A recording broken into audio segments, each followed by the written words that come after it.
Bonjour, aujourd'hui nous allons peindre une pomme en couleur. La dernière fois nous avons peint une pomme en noir et blanc, ça nous a permis d'étudier le dessin et les valeurs. Aujourd'hui on va ajouter au dessin et aux valeurs la couleur. J'ai placé mon rouge quinacridone sur ma palette. C'est une couleur assez transparente, parfois difficile à gérer à cause de sa transparence. Je place le bleu phthalo. C'est ma couleur préférée, elle est très puissante, elle est très peu chère, et on peut même la prendre en gamme étudiante, ce qui va lui enlever de sa puissance parce qu'elle sera diluée dans de la charge, donc beaucoup plus facilement gérable en mélange avec les autres couleurs. Je vais mettre ma terre de sienne, une fabrication maison, à partir de pigments pour béton et d'huile de lin. Ça me permettra de faire le fond et la table. Une très belle couleur, très forte, très concentrée, qui rivalise largement avec des grandes marques comme Old Holland, qui se veut très pigmentée. Pour vérifier que vous avez vraiment une terre de sienne très pigmentée, sans charge, vous la mélangez à du bleu phthalo et vous devez normalement obtenir du noir, un noir très foncé. Si vous obtenez un gris, même un gris foncé, c'est que votre terre de sienne elle contenait beaucoup de charge. Parce que la charge, c'est souvent du carbonate de calcium. C'est légèrement transparent quand on le met dans de l'huile de lin, mais quand il y en a beaucoup, ça blanchit la couleur. On repère où se trouve le fond de la table. Il est à peu près au tiers de la hauteur.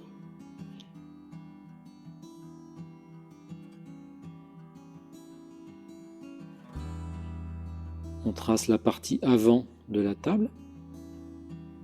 On délimite les contours de la pomme.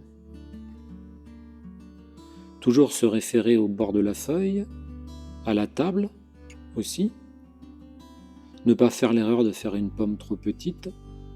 Souvent quand on débute, on a tendance à faire les objets trop petits. Ça fait des objets perdus au milieu d'une feuille blanche. Il vaut mieux même exagérer, le faire plus gros que plus petit. Ça donnerait une peinture plus affirmée. L'ombre portée. Remarquez au passage ce magnifique porte-pinceau, fabriqué par moi-même. Ça permet de garder les pinceaux à l'horizontale. Ça évite donc que la peinture, l'huile de lin, rentre dans la virole. Ne jamais mettre ses pinceaux à la verticale, poil vers le haut. Sinon l'huile de lin et les pigments ils rentrent dans la virole. Et ça détruit la colle qui se trouve au niveau de la virole et qui maintient les poils. Donc à terme, votre pinceau perdra ses poils.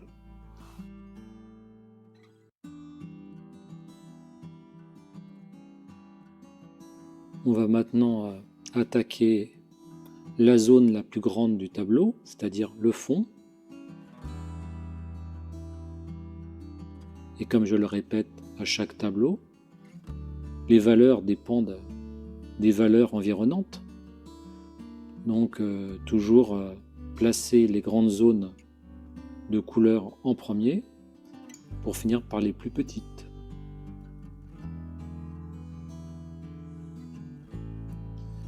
Pour éviter d'avoir à utiliser du solvant comme de la térébenthine ou de l'essence de pétrole, on va prendre un pinceau en soie de porc et on va bien étaler la peinture. Le fait d'avoir du liquin dans le médium, ça va permettre un séchage rapide. Il y aura peut-être 3 ou 4 jours maximum avant qu'on puisse continuer la peinture et que la première couche soit sèche. Souvent dans les natures mortes, il y a un côté du fond qui est plus foncé que l'autre. Globalement, le côté le plus foncé, c'est le côté qui sera opposé au côté foncé de l'objet principal. C'est-à-dire que la pomme aura sa partie gauche éclairée, le fond aura sa partie gauche plus sombre. Ça permettra un contraste maximum et bien détacher l'objet du fond. Et au contraire, sur la droite, ce sera le contraire, c'est-à-dire un fond plus clair et la pomme ce sera au niveau de sa zone d'ombre. Donc côté droit aussi, on aura un contraste maximum et la pomme se détachera parfaitement du fond. Sur ma palette, je compose toujours ma couleur locale, ma couleur éclairée et ma couleur d'ombre. Et ensuite, je viens piocher dans ce dégradé la couleur dont j'ai besoin pour peindre ce que j'ai à peindre dans le tableau. J'utilise un couteau pour éviter de salir mes primaires. Comme j'ai mis sur ma palette les 3 primaires plus le blanc, il faut que je conserve leur couleur au maximum et que le mélange se fasse qu'au milieu de la palette. Un couteau, ça s'essuie très rapidement dans un chiffon, donc ça se nettoie très rapidement. Donc une fois que j'ai fait mon mélange, je peux nettoyer mon couteau très facilement. Je peins le bord de la table. Là encore, on retrouvera dans la table et le bord de la table un côté plus foncé et un côté plus éclairé. Parce qu'une surface plane, ce n'est pas une surface uniforme. L'éclairage éclaire toujours un côté plus intensément que l'autre.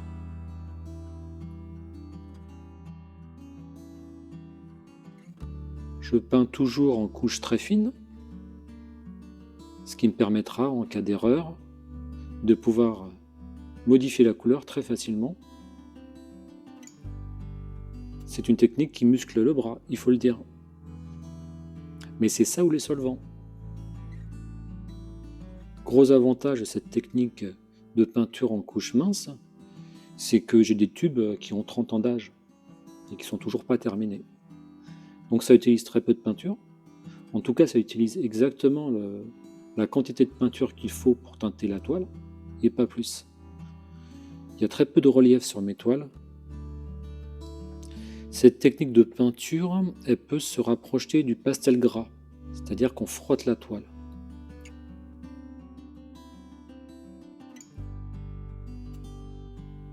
Voilà, on fait grossièrement les contours de la pomme, en sachant que la pomme sera modelée de l'intérieur quand on la peindra avec sa couleur locale, c'est-à-dire le rouge. Et en débordant légèrement sur la couleur du fond et la couleur de la table, ça permettra d'avoir des bords légèrement floutés. Ça installera une sorte d'atmosphère dans le tableau. Le fait d'avoir des bords flous,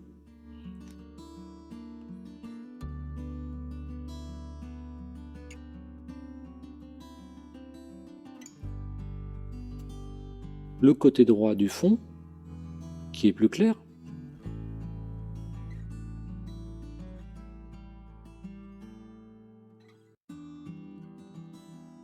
la peinture, ça coûte relativement cher, même si on l'achète sous forme de pigment pour ciment. Donc autant utiliser des pigments peu chers, comme la terre de sienne, l'ocre jaune, pour les grandes surfaces désaturées, et privilégier les pigments qui coûtent beaucoup plus cher, comme le quinacridone, le phtalo et les autres, pour les objets qui sont très saturés, comme la pomme. Donc voilà, le fond est terminé. On a maintenant une appréciation des valeurs beaucoup plus juste, pour peindre la pomme notamment. La lumière, elle est côté gauche, mais légèrement vers nous. Donc le fond de la table est plus foncé. On prépare la couleur pour la pomme. Du rouge quinacridone, quasiment pur.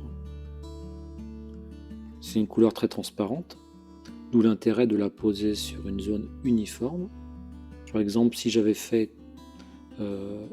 recouvert la totalité de la toile avec une terre de sienne, avec des gros coups de pinceau, et ensuite j'aurais peint mon tableau dessus, en plaçant mon rouge quinacridone, on aurait vu tous les traits de pinceau de la couche préparatoire.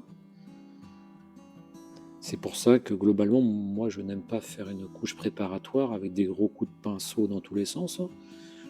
Je trouve qu'ensuite c'est problématique. C'est un petit peu comme si on peignait sur une peinture déjà existante. Il faut mettre une grosse épaisseur pour arriver à cacher les coups de pinceau qui sont en dessous. Couleur d'ombre sur la droite. Couleur d'ombre donc rouge quinacridone auquel on rajoute du bleu. Elle va foncer en rajoutant du bleu. Et quand on va arriver dans sa partie la plus ombragée, la plus sombre, on rajoutera un petit peu de jaune.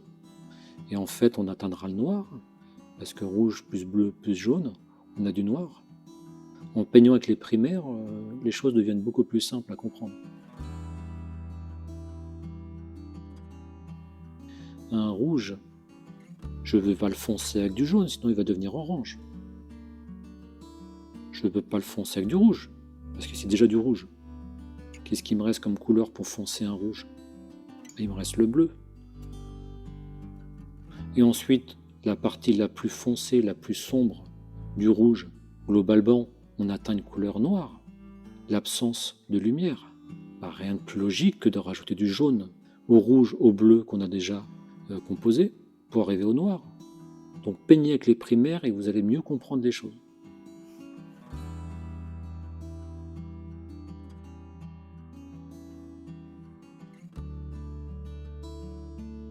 Je peins le côté éclairé de la pomme.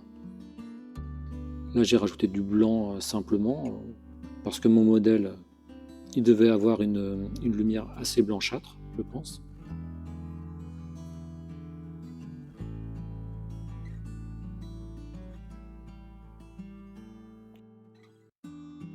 Regardez bien la transparence du rouge quinacridone, qui est vraiment problématique.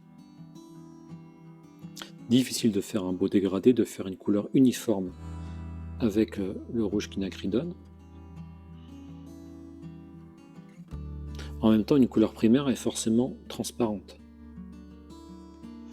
Si vous avez une couleur primaire, soi-disant primaire, qui est opaque, c'est qu'il y a un souci. Souvent, on montrait les cadmiums comme des couleurs primaires opaques. Sauf que c'est très facile à montrer qu'un cadmium, il a son opacité du fait qu'il a un tout petit peu de blanc dans sa couleur. Vous pouvez recréer un rouge cadmium, par exemple, ou un jaune cadmium, en prenant du rouge, par exemple le rouge quinacridone, et rajouter un petit peu de blanc. Il va gagner en opacité, le blanc sera presque imperceptible, mais vous aurez exactement la nuance rouge cadmium. Donc il n'y a pas de primaire opaque, à moins de mettre effectivement une couche très épaisse. Mais globalement, en couche fine, il n'y a pas de primaire qui soit opaque. Les primaires sont transparentes, c'est comme ça.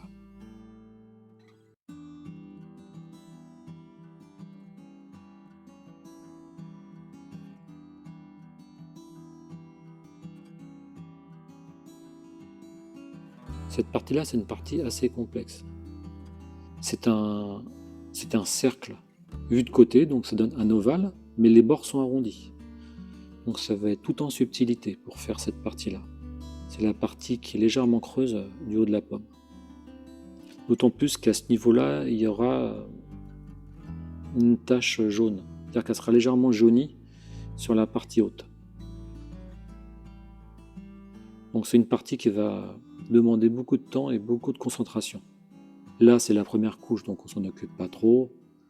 On fait les grandes formes, les grandes valeurs, les couleurs locales. Mais quand ce sera sec, ça va être une partie complexe.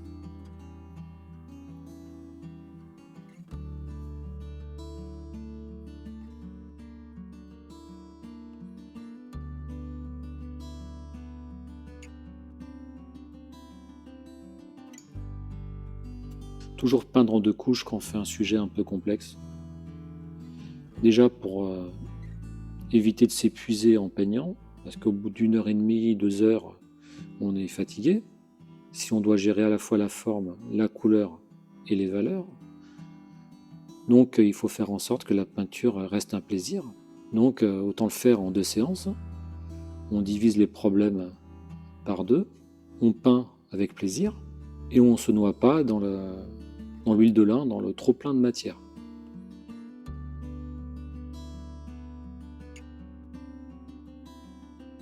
Toujours cette zone d'occlusion qui se trouve à la base de la pomme, qui sera le point le plus foncé du tableau. Profitez d'avoir des zones d'occlusion pour bien marquer le contour de la pomme ou de l'objet posé sur la table. Comme je l'expliquais dans la pomme en noir et blanc, c'est comme en photo, il y a un point noir et un point blanc, c'est-à-dire une zone où tous les pixels sont noirs et une zone où tous les pixels sont blancs, pour faire en sorte que dans le tableau, cette règle soit respectée. Et on aura donc un contraste maximum, donc un tableau qui est plaisant à l'œil. Évitez d'avoir un tableau fade, avec peu de contraste. C'est comme en photo, on cherche à avoir des très beaux contrastes. Rien de mieux qu'un coucher de soleil en contre-jour. On place notre rayon de lumière sur la pomme, c'est ce qui correspond à notre point blanc en photographie. Ça va être la zone la plus claire. On aura donc le rayon qui est la zone la plus claire et en bas de la pomme la zone d'occlusion, donc la zone la plus foncée de la pomme ou de la table. On a donc un contraste maximum. Un rayon de couleur, c'est jamais une tache de blanc de titane sur une couleur locale. Il y a toujours un léger dégradé autour. Le modèle permet de faire des détails supplémentaires auxquels on n'aurait pas pensé. Rien ne vaut la nature, rien ne vaut le modèle réel. C'est la différence entre peindre ce que l'on voit et ne pas peindre ce que l'on sait. Parce que si on devait peindre une pomme telle qu'on le sait, telle qu'on l'a dans notre mémoire, ce serait une pomme très basique, sans nuance, sans détail. Du coup, il faut quand même s'inspirer du modèle, sans le photocopier. Mais en s'inspirant, ça permet de rajouter des imperfections, des détails auxquels on n'avait pas pensé. On fait le bord de la table, la partie la plus proche de la lumière. On commence à faire quelques stries, les stries du bois. Même si c'est une première couche, on commence déjà à penser au résultat final.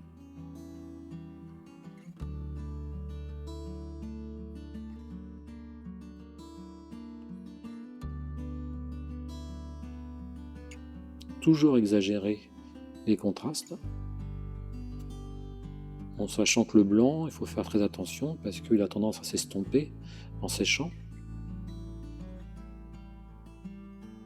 Il n'y a aucun problème avec les couleurs foncées, elles restent foncées en séchant, mais les blancs, les couleurs claires, elles ont tendance à légèrement perdre de leur intensité en séchant.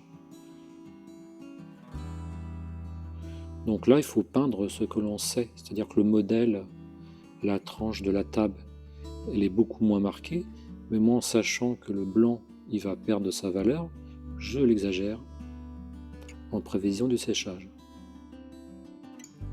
C'est moins marqué en peinture à l'huile qu'à l'acrylique, mais il y a toujours ce petit problème de modification des valeurs au séchage. Mais c'est quand même gérable en peinture à l'huile.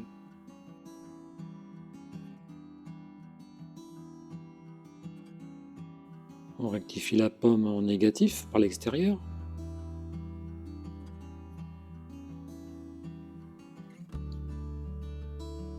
Ça permet aussi donc d'avoir un bord très doux entre la pomme et le fond. Ça donne une ambiance atmosphérique. Ça ajoute au réalisme.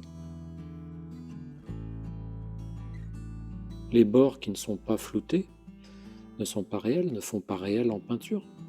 On n'obtiendra jamais rien de photoréaliste si on fait des bords trop nets.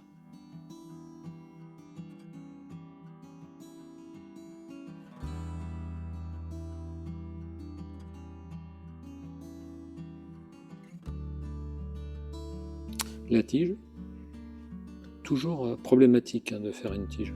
Parce qu'il ne faut pas qu'elle soit trop nette, il ne faut pas qu'elle soit trop contrastée, il ne faut pas qu'elle soit trop foncée. Donc voilà, on est arrivé au bout de la première couche. Ça fera une très belle première couche qui nous permettra de démarrer la deuxième couche dans de très bonnes conditions, car une bonne partie du travail est fait. La forme de la pomme, les valeurs sont posées, le dessin à peu près correct, les couleurs sont justes. Il n'y a pas trop de coups de pinceau, donc on n'aura pas des couches trop épaisses à mettre pour les cacher. Donc voilà pour la séance d'aujourd'hui, une première couche d'une pomme en couleur. Et rendez-vous dans la deuxième vidéo où je terminerai ce tableau jusqu'à atteindre un certain réalisme. N'oubliez pas de mettre un like et de vous abonner si vous n'êtes pas abonné.